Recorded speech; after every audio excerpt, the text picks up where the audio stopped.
Para la primera lectura de Algarra, yo seleccioné como idea la comunicación como proceso que construye realidad. Algarra plantea que la comunicación no es un simple intercambio de mensajes, sino que es un proceso social complejo mediante el cual los seres humanos construyen sentido y realidad compartida, y de esta forma la teoría de la comunicación debe entender el fenómeno comunicativo como un objeto de estudio multidimensional que va más allá de la transmisión de información, abarcando sus dimensiones simbólicas, culturales y sociales. Por otro lado, el análisis yo lo apliqué para el programa de televisión de Magali. Y bueno, Magali TV La Firme, que es conducido por Magali Medina en ATV, es un ejemplo claro de cómo la comunicación construye realidad en el contexto social peruano. El programa no solamente se limita a informar sobre la vida de figuras públicas, sino que también construye narrativa moral sobre lo que es aceptable o reprochable en la sociedad, definiendo de esta forma estándares de conducta para sus audiencias. Cuando Magali difunde Ampais, no solamente transmite un hecho, sino que construye un juicio colectivo para el público donde participan activamente en la condena o la absolución del personaje que ha sido expuesto. Así, el programa opera en un espacio donde se negocian varios valores sociales vinculados a la realidad, el éxito y la reputación. La realidad que construye Magali no es neutral, sino que jerarquiza personas, legitima ciertos comportamientos y estigmatiza a otros, cumpliendo una función social que va mucho más allá de entretener. Desde la perspectiva de Algarra, este fenómeno revela que los medios son actores centrales en la construcción del sentido compartido en la sociedad.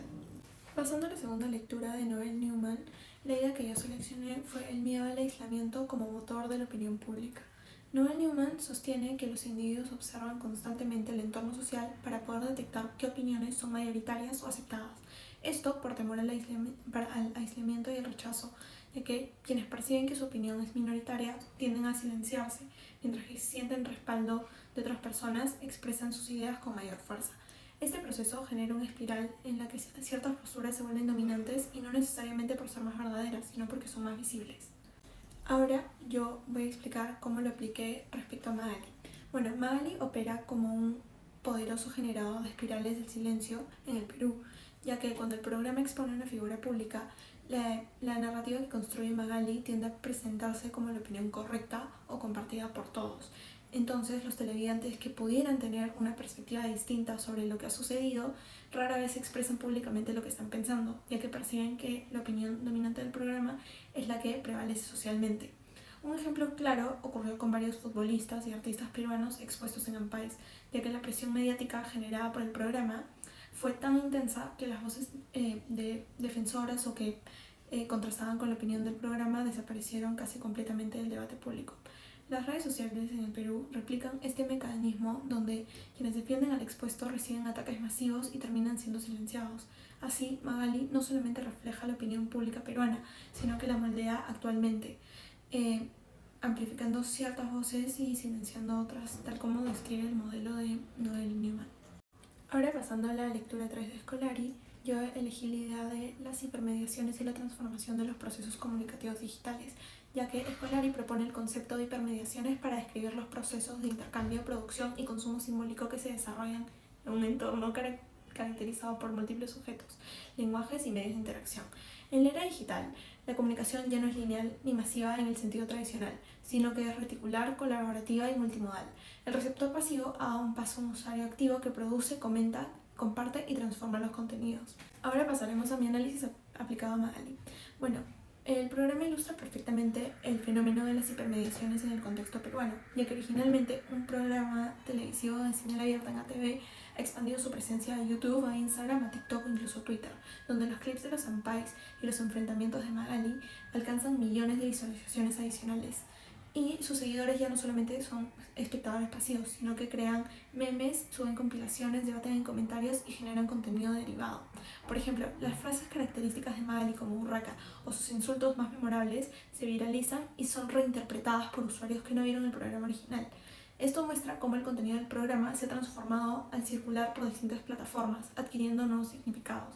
Desde la perspectiva de Scolari, Magali ya no solamente es televisión, sino que es un ecosistema hipermedial donde el programa original apenas es el punto de partida ante una cadena de intercambios simbólicos mucho más amplia y compleja.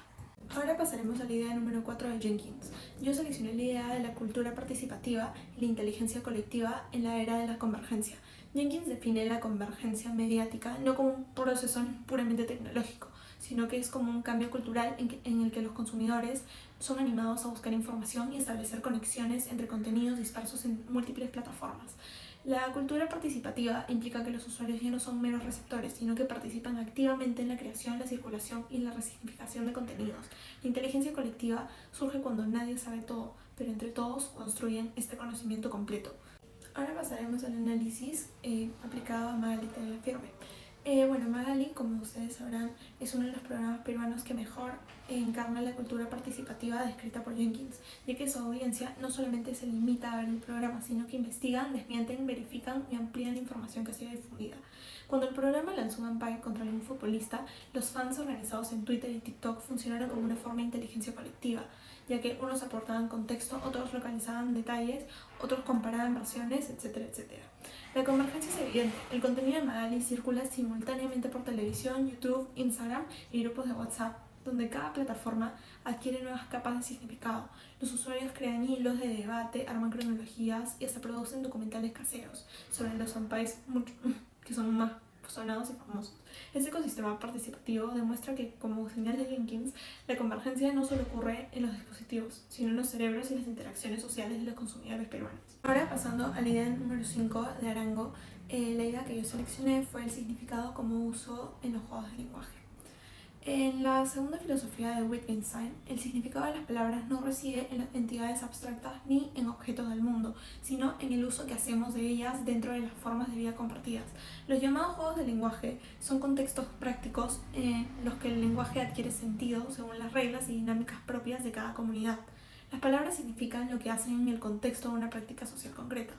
Entonces, aplicando esta idea a Magali, la perspectiva de Wittgenstein sobre el lenguaje como uso resulta sumamente reveladora para analizar Magali Firme, ya que el programa ha construido un léxico propio que funciona como un juego de lenguaje específico dentro de la cultura peruana, con términos como ampay, urraca, botadero, chongo, que adquieren significados particulares en el contexto del programa que no se reducen a simples definiciones en el diccionario. Decir que alguien fue ampallado por Magali significa, en el juego del lenguaje peruano, haber sido expuesto públicamente por una infidelidad con consecuencias sociales devastadoras. Este vocabulario funciona porque existe una comunidad de espectadores que comparten reglas del juego, ya que saben qué implica cada término, que si después de un ampay, cómo reaccionar, etcétera, etcétera. El lenguaje de Magali no solamente describe la realidad desde afuera, sino que la constituye. Así, cuando Magali llama botadero a alguien, esa palabra no solamente es un insulto, sino que es una condena social. Por último, la lectura número 6 de Echevarría, yo seleccioné como idea el escuchar como interpretación que da sentido a la comunicación. Echevarría sostiene que escuchar no es lo mismo que oír. Mientras oír es un fenómeno biológico relacionado a percibir sonidos, escuchar implica comprender e interpretar.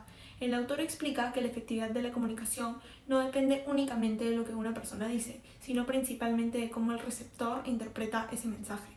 Por ello, escuchar constituye el factor fundamental del lenguaje, ya que las personas construyen significados desde sus experiencias, emociones e inquietudes. Aplicando la propuesta de Echevarría a Magali Firme, se basa en gran parte en su impacto en la forma en la que el público interpreta los mensajes presentados, ya que el programa no solamente transmite información sobre personajes de la farándula, sino que orienta una forma específica de escuchar estos hechos mediante el tono de voz, la música dramática, los gestos de Magali y los comentarios irónicos que ella realiza. Luego, con Echevarría, el sentido de la comunicación no está únicamente en el mensaje, sino en la interpretación que realiza quien lo escucha. Esto se evidencia cuando los espectadores concluyen que una persona es infiel, hipócrita o escandalosa, incluso antes de que se formule una acusación formal. Además, lo dicho en el programa produce consecuencias emocionales y sociales tanto en el público como en los involucrados, generando indignación, burlas o rechazo colectivo. Así, Magali demuestra que la televisión no solamente informa, sino que construye interpretaciones y moldea la forma en la que la audiencia comprende la realidad mediática.